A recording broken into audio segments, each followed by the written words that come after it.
पनीर तो सब्जी बनाने के लिए होती है, पर ये क्या पनीर तलने डाल दिया।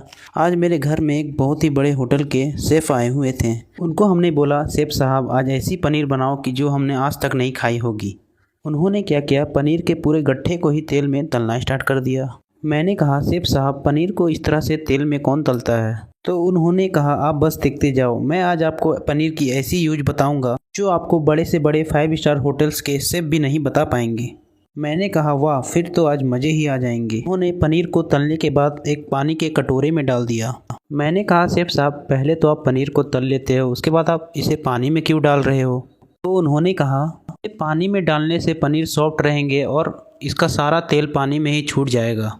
उसके बाद उन्होंने उसी तेल में 4 साबुत प्याज, 3 हरी मिर्च और कुछ लहसुन भी डाल दिए। फिर मैंने शेफ़ साहब से पूछा कि अब ये क्या कर रहे हो शेफ़ साहब, क्योंकि मैंने कभी इस तरह से प्याज को हरी मिर्च और लहसुन के साथ तेल में तलते हुए नहीं देखा। फिर वो बोले, सारा खेल तो इसी में है मेरे भाई। मैंने कहा, अच्छा। इसके बाद उन्होंने इसमें 3 टमाटर भी डाल दिए। मुझे तो कुछ समझ में ही नहीं आ रहा था ये क्या हो रहा है। उन्होंने 3-4 मिनट तक सारी चीज़ों को तलने के बाद उसे एक प्लेट में निकाल लिया। मैं मन ही मन सोचा, अब ये क्या करने वाले हैं। उतने में ही उन्होंने कुछ काजू और बादाम को भी इसी तेल में तलने डाल दिया।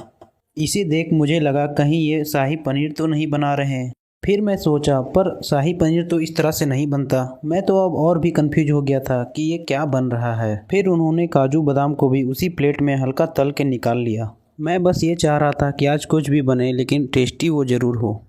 फिर उन्होंने सारी चीज़ों को मिक्सी के जार में डालकर उसका पेस्ट बना लिया। अब उन्होंने गैस में एक कढ़ाई चढ़ाई और उसमें हल्का तेल डाल दिया।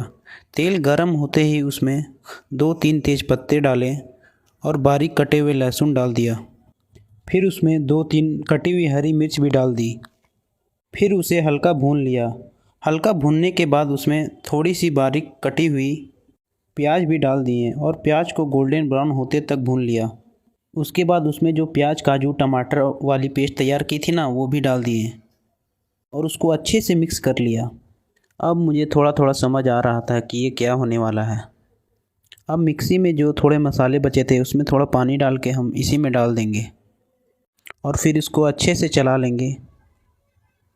इसमें से बहुत ही बेहतरीन खुशबू आना स्टार्ट हो गए थे। कुछ मिनट इसे चलाने के बाद इसमें स्वाद अनुसार नमक डाल देंगे। इसकी खुशबू इतनी प्यारी आ रही थी कि क्या बताऊं आपको। फिर उसमें उन्होंने कुछ मसाले डाले, जैसे लाल मिर्च पाउडर, धनिया पाउडर और हल्दी पाउडर।